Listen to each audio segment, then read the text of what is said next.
믿음이라고 하는 제목으로 마가복음 강의 34번째 시간 갖도록 하겠습니다. 사랑하는 성도 여러분, 우리 지난주에 우리는 소문이 복음이 될 때라고 하는 제목으로 마가복음 2장 1절에서 2절 말씀을 집중적으로 우리는 살펴보았습니다. 한 중풍병자가 내 친구들의 이끌림에 의해서 받는 그 사건에 대해 있는 메시지들 하나하나들이 얼마나 소중한 메시지로 저와 여러분에게 들려지는지 모릅니다. 예수님께서 수일 후에 가버나움으로 들어오셨을 때에 예수님께서 어디에 계셨다는 소식이 소문이 퍼집니까? 그 집에 있었다라고 하는 바로 그 소문은 하나님의 아들 그리스도가 그 집에 있다, 즉 하나님이 임재하셨다라고 하는 선포된 사건이었습니다. 그래서 많은 사람들이 그 집 앞에 모여 문 앞까지도 들어설 자리가 없게 되었다 펼쳐 있었고, 주님께서는 그 자리에서 하나님 나라의 복음을 그들 앞에 선포합니다. 그런데 그 집은 매우 작았습니다. 한번 사진을 보고 확인해 볼까요? 책에 있는 거 스캔해서 했기 때문에 그 가운데가 좀 했지만, 아무튼 저런 형태의 집이 그 당시 가버나움에 있는, 지금도 이스라엘에 가보면 가버나움의 그 성터들, 집터들이 저 정도 되는 사이즈로 집들이 마치 많이 있습니다. 아마도 그 집이 매우 작은 집이었고 아마도 베드로의 집이었을지도 추정되는 그 가버나움의 평범한 1세기 팔레스타인의 주택입니다. 당시 이 지역의 집들은 현무암 돌이나 진옥벽들로 벽을 쌓았고, 그리고 나무 석가래 위에서 진흙과 집을 열어 저 위에 보면 평평한 지붕을 얻는 구조였습니다. 여기는 비가 내리지 않는 지역이었기 때문에 저렇게 평평하게 만들어도 괜찮았습니다. 그리고 율법은 그 지붕에 난간을 설치하도록 명령하였는데, 이 지붕이 단순히 차양이 아니라 사람들이 올라가서 그곳에서 기도하고 묵상하며 그리고 쉬기도 하고 빨래를 말리는 생활 공간으로 삼았기 때문입니다. 그런데 집의 크기는 큰 대걸 저택이 아니라 대략 길이가 4m에서 6m 정도, 그리고 폭이 6m에서 8m 정도 직사각형 구조였다고 합니다. 즉 오늘날 대한민국으로 이야기하면 7평에서 크게 되면 15평 정도의 단층 주택 정도로 볼 수 있습니다. 그리고 외부로는 지붕으로 올라갈 수 있는 계단이 설치되어 있었고, 그리고 집 내부에는 방이 한두 개 정도 나뉘어 있었던 생활 공간이 그 당시 서민들의 생활 공간이었습니다. 바로 그 작은 집에 예수님께서 계셨고, 그리고 그 안에서 예수님께서는 말씀을 선포하고 계셨습니다. 그러나 주님께서 계신 그날 그 작은 집은 단순한 주거 공간이 아니라 바로 하나님 나라의 중심이 되었습니다.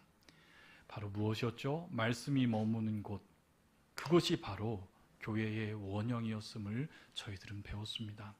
그런데 오늘 본문은 바로 그 집에서 일어난 놀라운 이야기를 저와 여러분에게 전해줍니다. 하나님의 아들이 임재했었다는 그 소문이 들렸던 그 집에서 이제 실질적인 구원의 사건이, 구원의 역사가 일어나는 순간입니다. 바로 오늘 우리가 만나게 될 주인공인 4명의 친구들과 한 중풍병자, 그들이 바로 주인공입니다. 그리고 그들의 이야기는 저와 여러분에게 매우 중요한 믿음의 본질적인 질문을 던져줍니다. 믿음이란 무엇인가? 그리고 그 믿음이 어떻게 구원을 이루게 하는가? 라고 하는 질문 앞에 저희들을 던집니다. 먼저 우리는 이 중풍병자가 처한 상황을 깊이 이해해야만 합니다.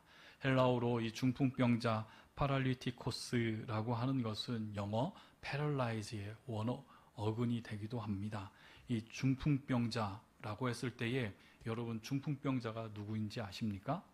단순히 손을 이렇게 떤다거나 파킨슨병에 걸려있는 그 정도가 아니라 패럴라이즈라고 했다는 것은 온 사지가 마비되어서 자신의 마음대로 움직일 수 없는 증세, 그것을 이야기합니다. 즉 사지를 자신의 의지대로 움직일 수 없는 사람들이 있습니다. 그 자들을 현대 용어로 바꾸면 뇌병변 장애인이라고 칭합니다. 무슨 말이냐면 뇌의 기능의 장애로 인해서 신체가 자유롭게 움직이지 못하는 이들을 바로 중풍병자, 뇌병변 장애인이라고 합니다. 그래서 이들은 자신의 스스로의 힘으로 일상생활이 불가능합니다. 먹고, 입고, 일어나고, 이동하는 그 모든 순간에 누군가의 손길이 필요합니다. 한 몇 달 전에 우리 뇌병변 형제 40년 동안 중풍으로 있었던 우리 박상영 형제가 이 자리에서 같이 함께 예배 드렸는데 여러분들 기억하시죠? 얼굴 하나만 이렇게 움직이고 그 형제가 움직일 수 있는 것은 단 하나 손가락 2개 이것만 움직일 수 있습니다. 이쪽도 손 이렇게요. 그래서 이것으로 그 전동 휠체어를 자기의 힘으로 조금씩 움직이면서 살아가는 그 형제의 모습을 우리 잠깐 봤었던 것이 기억납니다. 그런데 우리는 아주 자주 오해합니다. 이런 중풍병자들이 지적인 능력까지 떨어질 거라고 생각하지만 여러분 전혀 그렇지 않습니다. 그것은 잘못된 편견입니다. 신체를 조절하는 뇌 기능이 손상되었을 뿐 사고나 그리고 의사소통이 대부분 정상적으로 가능합니다. 단지 그저 느릴 뿐입니다. 이 친구와 함께 여전히 카톡으로 가끔씩 소통을 할 때에는 아주 긴 시간, 기다림의 시간이 필요합니다. 목사님, 카톡이 오면 그게 우리는 1초면 쓸 수 있잖아요.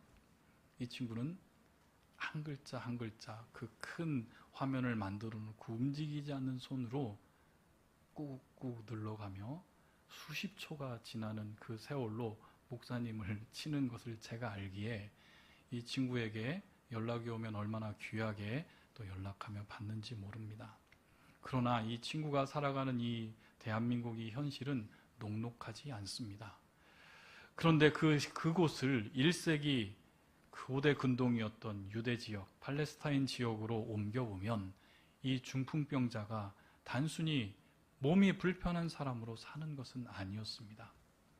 이 사람이 살아간다는 것은 경제적으로도 완전히 무능한 상태가 되었음을 이야기하고 따라서 이 사람은 일할 수도 없고 생계를 유지할 수 없는 그 당시에 가장 극빈자의 모습으로 살아갈 수밖에 없는 완전히 무능력한 사람이었습니다.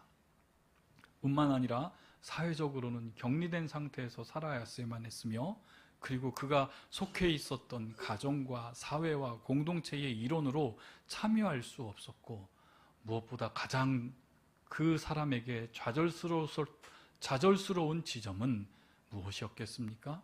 그가 회당에 그가 예루살렘 성전에 가서 하나님을 찬양하고 하나님께 제사할 수 없는 종교적으로 외면받는 사람이었다는 것입니다. 즉, 더 깊은 문제는 이 사람에게 있었는데 그것은 바로 유대사회, 당시 유대사회, 지금도 마찬가지인 것 같아요. 이 질병을 죄의 결과로 보는 편견 안에 살아가고 있었습니다.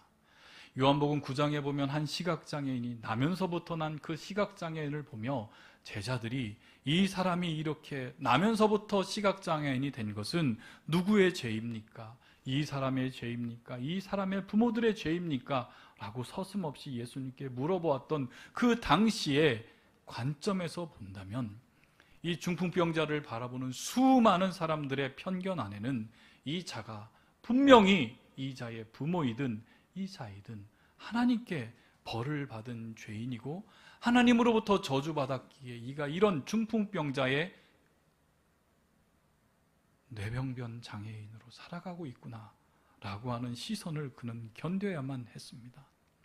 즉 그는 육체의 병보다 더 깊은 죄책감에 그리고 사람들의 냉담한 시선 속에 그는 살아가야만 했습니다. 즉 그는 완전히 타인에 의해서 의존하면서 살아갈 수밖에 없는 존재였고 먹고 마시고 씻고 옷을 입고 옷을 벗는 것 그리고 이동하는 것조차 모든 다른 사람의 도움 없이는 아무것도 할 수 없는 그런 사람이었습니다. 즉 이것은 단순한 장애인이 아니었고 그것은 인간 존엄성을 상실한 상태였으며 사회적으로는 죽음을 선고받은 상태였고 영적으로는 절망 안에 있는 그 상태 속에 있는 사람이었습니다. 바로 오늘 본문은 이 사람이 이 본문의 중요한 인물로 나옵니다. 그리고 놀랍게도 이에게는 4명의 정말로 사랑스러운 친구, 그를 깊이 중심에 사랑하는 4명의 친구들이 있었음을 기록합니다. 아마 어쩌면 이 친구는 그 5명은 정말로 친한 친구로 지냈다가 어쩌면 이 중풍병자는 후천적으로 중풍이 왔을지도 모릅니다. 왜냐하면 그렇게 자신을 희생하는 4명의 친구를 가진 이 중풍병자에게는 정말로 진정한 4명의 친구가 있었기 때문이죠. 그리고 그들은 예수가 바로 가버나움 그 집에 계시다는 소문을 같이 들었습니다. 그리고 그들은 결단합니다. 우리 같이 함께 예수께로 가지 않을래? 비록 사지를 움직이지 못하고 입도 자유롭게 움직이지 못하고 눈도 자유롭게 껌뻑이지 못하는 이 친구가 동의하지 않았으면 가지 못했을 것입니다. 이 중풍병자 친구에게도 동의를 구하며 그리고 우리 같이 함께 우리가 저 예수가 있는 그 하나님의 아들이 있는 그 집으로 같이 가는 게 어떨까 동의를 구하는 것, 바로 이것이 이들의 믿음이었습니다. 그래서 오늘 이야기는 저와 여러분 한마음교회에게 묻습니다. 믿음이란 무엇입니까? 그리고 그 믿음이 어떻게 구원의 길을 여는 것입니까? 이 놀라운 이야기 속으로 우리 같이 함께 들어가기를 소원합니다. 우리 3절을 같이 함께 읽도록 하겠습니다. 같이 읽겠습니다. 사람들이 한 중풍병자를 네 사람에게 메어 가지고 예수께 올세. 아멘. 이 짧은 구절에는 놀라운 장면이 담겨져 있습니다. 사람들이, 이 4명의 친구들이 중풍병자를 어떻게 들고 오고 있다는 거예요? 그렇죠. 침상에 들어서 침상을 들고, 그 작은 침상은 이 당시 병자들이 살았던 매우 소박한 침상이었지만 그 침상을 이 4명의 친구들이 어깨에 메고 조심스럽게 서두르지 않고, 그렇다고 머뭇거리지도 않고 그들은 뚜렷한 목적을 가지고 예수가 계신 그 집으로 그들은 걸어가고 있는 것입니다. 그런데 놀라운 것은 마가가 이 모습을 현재형으로 기록하고 있다는 것입니다. 즉 이 이야기를 읽고 있는 모든 독자들에게 이 이야기는 단순히 과거에 역사적으로 있었던 그곳이 아니라 지금 이 순간 바로 우리 눈앞에 그들이 걸음을 걷고 있는 것처럼 묘사하고 있다는 이야기입니다. 즉 성경은 살아있는 움직이는 그 장면 속으로 저와 여러분을 초대하고 있는 것입니다. 그리고 그 장면 속에서 그들이 예수께로 오고 있는, 예수께로 가다라고 표현하지 않았죠. 이 안에 놀라운 신학적인 의미가 표현되어 있습니다. 그들이 예수께 오고 있었다라고 하는 그 모습을 읽고 있었던 그 초대교회 마가의 첫 번째 독자들의 심정으로 여러분 한번 읽어보십시오. 그리고 이 장면은 저와 여러분에게도 동일하게 적용되는 말씀입니다. 우리는 교회에 가는 게 아니라 어떻게 해요? 예수께로 오게 되는 것입니다. 누워있는 이 사람을 한번 여러분 상상해 보십시오. 움직이지 못하는, 자신의 입도 그래서 말하지 못하고 엉엉엉 거리며 눈 감는 것조차도 힘들게 하고 있는 그가 작은 침상에 누워 있습니다. 그 침상은 부유한 자들의 침대가 아니었고 가난한 자들이 사용하는 간이 매트에 불과했습니다. 천이나 가죽을 나무 틀에 메운 간단한 구조로 낮에는 말아두었다가 밤이 되면 그것을 꺼내는 그저 생활 도구였습니다. 그러니까 친구들은 이 중풍에 걸린 이 자신의 친구를 침상채로 들고 왔다는 것입니다. 그리고 그 침상 네 모퉁이를 이 4사람이 들고, 한 사람은 머리를 맞고 한 사람은 머리끝을 맞고 발끝을 맞고, 그리고 양쪽에서 한 사람씩 받쳐들며, 결코 이 일은 혼자 할 수 있는 일이 아니었습니다. 서로의 발걸음이 맞지 않으면 침상은 기루어지고 그 사람은 길 위에 떨어뜨릴 수도 있을 수밖에 없는 상황이었죠. 그래서 그들은 호흡을 맞추며 한 걸음 한 걸음 조심스럽지만 확신에 찬 발걸음으로 그들은 바로 예수가 계신 곳을 향해 예수께로 오게 되어 있었습니다. 여러분, 예수께로 오다라고 하는 이 표현이 얼마나 아름다운 표현인지 아십니까? 내가 가는 게 아닙니다. 우리 착각하며 살고 있습니다. 내가 주인공이 되어서, 내가 이 삶의 주인공이 되어서, 심지어는 신앙생활하는 것조차 내가 주인이 되었기에 내가 간다라고 착각하지만 그건 성경적인 이해가 아닙니다. 예수께로 오게 되어 있습니다. 이 오다라고 하는 것은 바로 구약 성경의 제사장이 제물을 끌고 여호와의 제단 앞에 나아갈 때 사용했던 바로 그 언어입니다. 즉 제사장들도 주의 제단 앞에 나아갈 때 이 온다라고 하는 단어로 사용됩니다. 그러므로 이들의 발걸음은 단순한 발걸음이 되는 것이 아니라 제단을 향해 가는 그 믿음의 행진이었습니다. 그들은 제단 앞에 제사를 드리듯 바로 예수께 나아오는 행진을 한 것입니다. 그리고 그들의 목적지는 분명했습니다. 바로 다른 곳이 아니라 오직 예수 한 분이었습니다. 그들은 예수를 구경하기 위해 모인 것이 아니라 죄와 질병, 그리고 무거운 시선, 그리고 막힌 지붕의 길이 사로 막혔지만 그들은 그들의 믿음으로 그들 앞에 있는 장벽을 하나씩 뚫고 지나가며 행진합니다.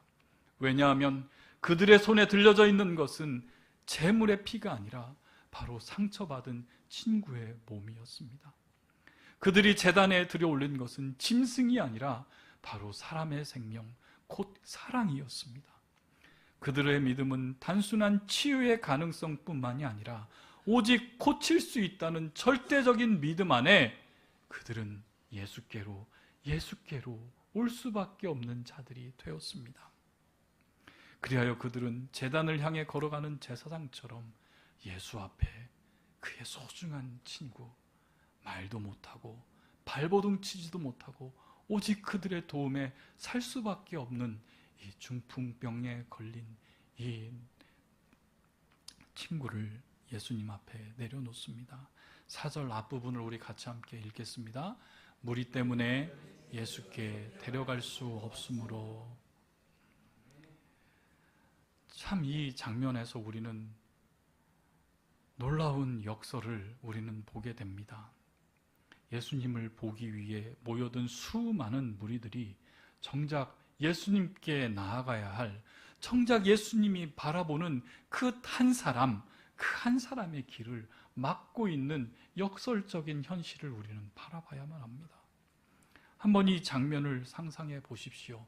이 침상을 4명의 친구가 조심스럽게 옮기고 먼 길을 걸어서 마침내 예수가 있는 그 집 앞에 이르렀을 때에 이미 그 문 앞에서는 누가 있었습니까? 수많은 사람들이 그 작은 집 앞에 빽빽하게 들어서 있었습니다. 문 앞뿐만이 아니었습니다. 마당에도, 심지어는 창문 주변에도 사람들이 가득 차 있었습니다. 그래서 지난주 본문에서 문 앞까지로 들어설 자리가 없을 정도라고 기록합니다. 우리 같이 함께 보았던 그 좁은 집을 한번 상상해 보십시오. 불과 몇 명밖에 들어차지 않아도 꽉꽉 차 있을 좁은 공간입니다. 그들은 예수님의 말씀을 듣고 싶어서 모여 있었습니다. 즉 말씀을 사모하는 사람들, 은혜를 구하는 사람들, 그리고 열정과 기대가 가득한 무리들이었습니다. 그런데 그 열정이 역설적으로 한 사람의 길, 즉 예수께서 그 믿음을 보고 구원해야 될 그 한 영혼의 길을 막고 있는 현실입니다. 아마 내 친구들은 이렇게 이야기할 수 있었을 것입니다. 실례하지만 잠시만 비켜주실래요? 여기 아픈 내 친구가 있습니다. 이 친구를 우리는 예수께 데려가야만 합니다 하며 그 앞에 꽉꽉히 막혀있는 그 사람들에게 신뢰를 구하며 조금씩 집 안으로 들어가려고 했었을 이 친구들의 마음을 한번 헤아려 봅시다. 그런데 정작 아무도 움직이지 않습니다. 모두 다 자기의 자리를 지키고 있었습니다. 우리도 겨우 이 자리를 자리앉고 있었는데 왜 나보러 비키라고 하는 거야? 네가 조금 더 일찍 왔으면 됐지. 조금만 더 기다려. 이 무리들의 시선은 이미 예수께 고정되어 있었지만 정작 예수님이 바라보시는 단 한 사람, 누워있는 그 사람에게는 그들의 시선이 닿지 않아 있었던 것이 그들의 현실이었습니다. 사랑하는 성도 여러분, 바로 이 자리에서 우리 한마음교회가 놓치지 말아야 할 중요한 메시지가 있습니다. 예수를 보기 위해서 모인 사람들, 말씀을 듣고자 열심히 있는 사람들, 종교적인 열정을 가진 무리들, 성경은 그들을 지속적으로 어떻게 표현하고 있냐면 무리들이라고 표현합니다. 그 무리는 정확하게 맞닿아 있는 의미가 있습니다. 그것은 바로 제자들이었습니다. 즉, 제자들이라고 하는 무리들이 있었고 제자들로 불리지 않는 무리들이 예수를 향해 온전히 둘러싸고 있었다는 것을 우리는 기억해야만 합니다. 바로 이 정작 구원이 필요한 이 단 한 사람, 그 사람이 예수께 나아가고 있는 길을 막고 있는 자들이 있었습니다. 그들이 누구였죠? 무리들이었습니다. 이것은 단지 1세기의 가버나움의 이야기뿐만이 아닙니다. 오늘날 현대 교회들에게도 수많이 똑같이 일어나고 있는 길입니다. 때로는 교회가 한 영혼이 예수께 가는 길을 막고 있습니다. 신앙생활을 오래 해온 우리가 익숙한 예배의 틀과 오래된 전통이, 그리고 이만하면 이 정도면 됐다라고 하는 그 안일함 속에 오히려 새로운 영혼들이, 잃어버린 영혼들이, 상처 입은 영혼들이 정작 그 예수께 오는 것을 가로막을 때가 있습니다. 그래서 우리는 우리 스스로에게 물어봐야만 합니다. 한마음교회는 영혼들이 예수께로 나오는 교회입니까? 아니면 막고 있는 교회입니까? 우리의 예배는, 우리가 같이 함께 드리는 이 예배의 문화와 태도는, 그리고 우리 사랑하는 성도들의 이 분위기는, 그리고 우리의 언어와 우리의 태도는 정말로 복음이 메말라 하고 있는 자들에게 어서 오십시오, 예수께로 오십시오, 예수께로 오십시오 라고 초대하고 있습니까? 아니면 우리끼리 있는 게 좋은데 뭐하러 여기까지 오시려고 합니까?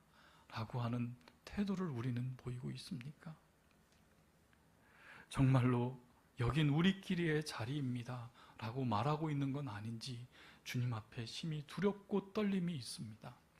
바로 예수께 나오는 길을 열 수 있는 교회, 그리고 상처 입은 자들을 들쳐업고서라도 예수께 데려갈 수 있는 교회, 바로 그 교회가 복음의 심장을, 아니 예수 그리스도의 심장을 가진 교회입니다.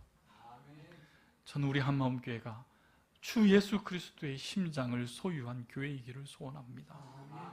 그런데 사랑하는 성도 여러분, 여기서 이 내 친구들은 절대 포기하지 않았습니다. 그들은 무리 때문에 예수께 데려올 수 없다는 그 현실 앞에 멈추지 않고 그들의 믿음의 믿음은 길이 막히면 길을 만들 수 있는 믿음이었습니다. 우리 4절 하반절 후반부 모습을 우리 같이 함께 읽겠습니다. 그 계신 곳에 지붕을 뜯어 구멍을 내고 중풍병자가 누운 상을 달아내리니. 아주 짧은 문장이지만 여기에는 정말로 믿음의 결단과 아주 이 안에 아주 놀라운 강렬한 에너지가 담겨져 있습니다. 그들이 지붕을 뜯어냈습니다. 지붕을 뜯어냈습니다. 그것은 조용하고 정중한 행동이 아닙니다. 집과 진흙으로 엮어 만든 그 당시의 지붕을 도구를 이용해서 삽이나 망치나 손으로 아주 거칠게 뜯어내야만 합니다. 삽이나 아니면 도구들이 지붕을 파고드는 소리, 그리고 진흙이 부서져 내리는 소리, 짚이 바닥으로 떨어지는 소리가 들렸을 것입니다. 집 안에 있는 사람들이 깜짝 놀랐고, 말씀의 사역을 하시던, 예수님의 설교를 하시던 그 설교가 어떻게 됐을 것 같습니까? 멈춰졌겠죠. 먼지가 천장에서부터 떨어지고 작은 금이 생기더니 갑자기 이내 틈이 점점 벌어지더니 지붕이 뚫어지고 하늘이 보여집니다. 누군가는 외쳤을 것입니다. 저게 뭐야? 도대체 누가 저런 짓을? 예수님께서 말씀하고 계시잖아. 사람들의 얼굴에는 당혹감과 분노가 차올 수도 있습니다. 그런데 만약 그 집이 베드로의 집이었다면 베드로는 어떤 마음으로 지붕이 뚫려지는 그 지붕을 바라보고 있었을까요? 예수님의 집일 수도 있었을 것입니다. 그러나 말씀은 그 지붕의 중점을 가지고 있지 않습니다. 누구의 집이 중요한 게 아니라 지붕이 뚫려지는 게 중요하지 않습니다. 이 내 친구들은 멈추지 않습니다. 사람의 시선에도, 비난에도, 그리고 사회적인 규범의 벽에도 그들은 굴복하지 않습니다. 왜냐하면 그들에게는 오직 한 가지의 목적, 믿음이 있었기 때문입니다. 그것이 무엇입니까? 바로 그 친구를, 그 사랑하는 친구를 예수 앞에 데려가는 것, 그것이 전부였습니다. 지붕이 떨어지고 먼지가 떨어지고 이제 드디어 이 친구를 온전히 내릴 수 있을 만큼 구멍이 충분히 커졌습니다. 이제 그들은 밧줄을 가지고 나와 침상에 내 모퉁이를 단단히 묶고, 그리고 천천히 그러나 단호하게 그 사랑하는 친구를 아래로 주님의 앞으로 내리기 시작합니다. 그러자 모든 시선이 그 침상 위에 고정됩니다. 그들이 만든 길을 따라서 믿음이 사람을 예수 앞으로 내려보내는 그 순간이 됩니다. 상상해 보십시오. 집안의 사람들이 어떻게 지켜봤을 것입니까?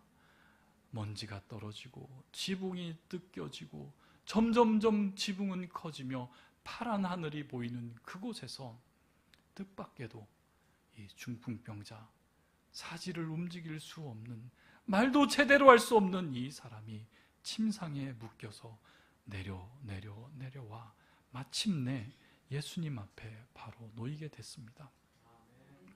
사랑하는 성도 여러분, 이것이 믿음입니다. 이것이 바로 참된 믿음의 모습입니다. 5절을 보면 이렇게 확인할 수 있습니다. 5절 같이 읽겠습니다. 예수께서 그들의 믿음을 보시고 중풍병자에게 이르되 작은 자야 내 죄 사함을 받았느니라.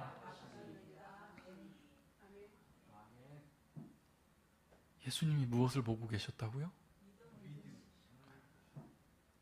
누구의 믿음? 그렇죠.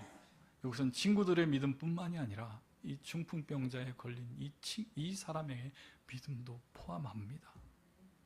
즉 친구들과 이 중풍병자가 만들어낸 그 믿음, 주님의 시선이 그곳에 머물러 있었다는 것을 여기서 밝힙니다.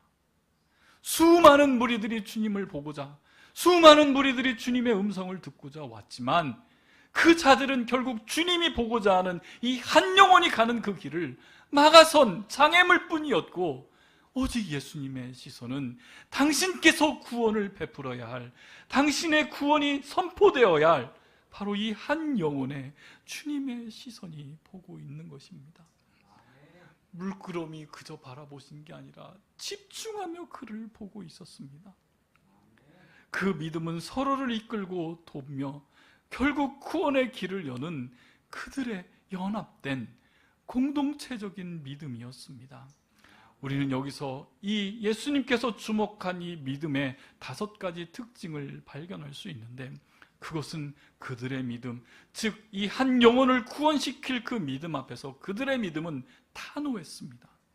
단호하고 적극적인 믿음이었습니다.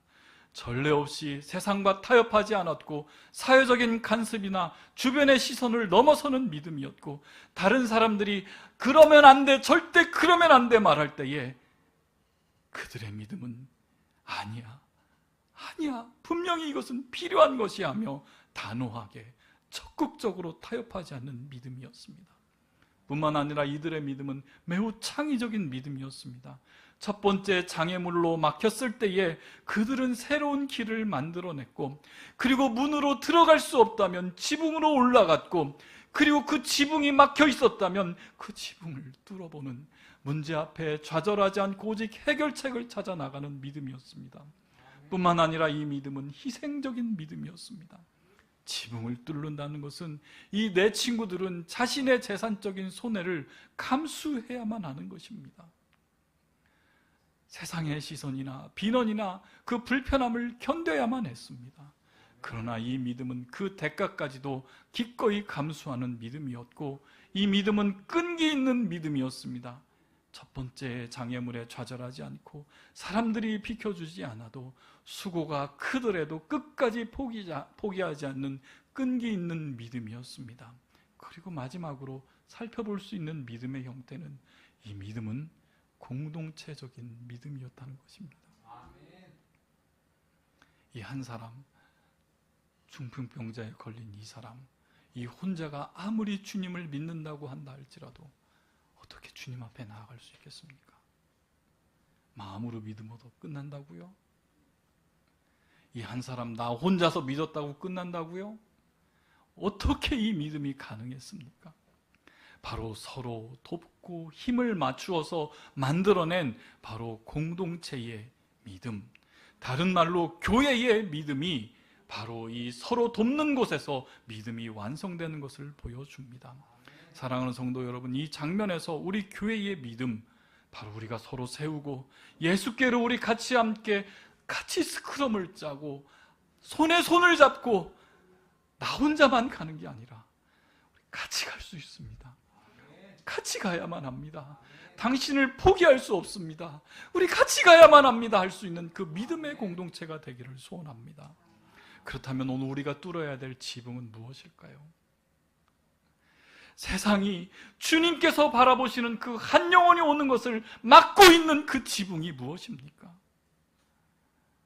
그 지붕은 바로 우리끼리 살아보겠다는 종교적인 이기심이라는 지붕입니다. 우리는 종종 예수를 바로 자기 안에, 내 집 안에 가두어서 교회 안에서만 안전하게 모시려는 유혹에 빠집니다. 세상은 뒤로 한 채 마치 베드로가 변화산에서 주님이 영원히 변하신, 영광으로 변하신 이곳이 있으니 어떻게 해요? 이곳이 좋사오니 9장 5절 말씀 한번 읽겠습니다. 베드로가 예수께 고하되 라삐여 우리가 여기 있는 것이 좋사오니 어떻게 해요? 좋사오니 우리가 어디에 있는 것에? 여기 있는 것이 좋사오니 마치 세상을 뒤로 한 채 주님이 변하신 그 영광스러운 그곳에서, 이곳에서 우리가 장막을 위하여서 우리가 머물겠습니다. 그냥 우리 이곳에서 있으면 안 됩니까? 우리끼리 있으면 안 됩니까? 우리끼리 서로 좋으면 안 됩니까? 이것이 너무 좋습니다라고 이야기하는 베드로와 말하는 것 같이 우리는 있지 않습니까? 그러나 주님은 분명히 말씀하십니다. 어떻게 해요? 세상으로 나가라. 십자가의 길로 가라. 9장 31절 말씀을 통해서 한번 확인하겠습니다. 또 인자가 사람들의 손에 넘겨져 죽임을 당하고 죽은 지 사흘 만에 살아나리라. 무슨 얘기예요? 주님께서는 아니야, 세상으로 가야 돼. 나는 세상을 위해서 죽을 것이야. 십자가의 길로 너희들도 가야만 돼 라고 주님께서는 이야기하고 있습니다. 그런데 오늘날 우리에는 비슷한 지붕에 쌓여 있습니다. 바로 편안한 예배의 자리, 익숙한 내 자리, 내가 지금까지 살아왔던 전통과 문화, 그리고 사회적인 안정과 친밀한 사람들, 세속적인 편견과 회의, 우리는 이 모든 것에 안주하여서 그저 예수님을 우리의 지붕 안에 가두려고, 그래서 사람들이 참되게 정말로 예수님이 바라보는 한 영혼이 들어오지 못하게 막고 있는 것을 어렵게 합니다. 그 결과 예수께로 나아오고 싶어하는 정말로 잃어버린 영혼들, 주님께서 찾고 있는 정말로 그 영혼들이 교회로 인해서 주님께 나오는 길이 막히고 그 안에 복음의 길이 좁아지게 됩니다. 따라서 이 지붕은 단순한 물리적인 장벽이 아니라 우리 안에 있는 안락과 편리함, 그리고 종교적인 나만의 만족, 나 혼자 구원받으면 됐지, 나 혼자 이 정도 했으면 됐지, 아니 지금 우리끼리 있는 게 얼마나 소중해 라고 하는 그 모든 것들이 바로 이 지붕 장애물인 것입니다. 예수님께서 계신 곳, 구원이 필요한 사람들이 나아가는 길에 세워진 이 지붕을 깨트리지 않으면 바로 진정한 교회와 믿음의 공동체도 아직 주님을 만나지 못한 영혼들도 갇히게 된다는 사실입니다. 말씀을 맺겠습니다. 사랑하는 성도 여러분, 이제 우리에게 주어진 말씀은, 우리에게 주어진 사명은 분명합니다. 바로 예수님이 계신 곳, 아직 복음을 만나지 못한 영혼들, 그리고 그 길을 막고 있는 모든 장애물 속으로 나아가기 위해 우리가 만들어 놓은 지붕을 깨트릴 수 있는 용기를 우리는 가져야만 합니다. 그 길만이 참된 믿음의 길이고 참된 교회가 나아갈 수 있는 길입니다. 내 친구가 진흙 지붕을 뚫었던 것처럼 우리도 사람들이, 잃어버린 영혼들이, 상처받은 영혼들이, 이러지도 못하고 저러지도 못하고 중풍병에 걸린 자들처럼 꿈쩍 못하고 있는 잃어버린 영혼들이 예수께 나아가는 그 길의 장벽을 우리는 허물어야만 합니다. 그것이 불편하더라도, 그것이 우리의 전통과 습관을 바꾸는 일이라도, 희생과 수고를 요구하는 일이라도 우리는 반드시 해야만 합니다. 왜냐하면 한 영혼이 예수를 만나는 것보다 더 중요한 길이 없기 때문입니다. 여러분, 그 믿음이 무엇입니까? 바로 주님께서 바라보시는 믿음입니다. 주님의 시선이 바로 우리의 믿음에 머물러 있다라고 하는 사실입니다. 나 혼자의 믿음이 아니라 어떻게 해요? 우리가 같이 손잡고 우리가 같이 나아가는 그 믿음 안에 주님의 시선이 머물러 있었습니다. 바로 이 4명의 친구들과 이 1명의 중풍병자들을 주님은 바라보시고 주목하시고 그 믿음을 보시고 그에게 어떻게 말씀하셨습니까? 작은 자야, 내 죄 사함을 받았느니라. 사랑하는 성도 여러분, 이것이 바로 지붕을 뚫는 믿음의 본질입니다. 결론입니다. 믿음은 기적을 얻는 도구가 아니라, 믿음은 내가 병이 낫는 것이 아니라 그 믿음을 통해서 죄사함을 통해 우리가 구원받아 참된 생명에 이르는 바로 문입니다.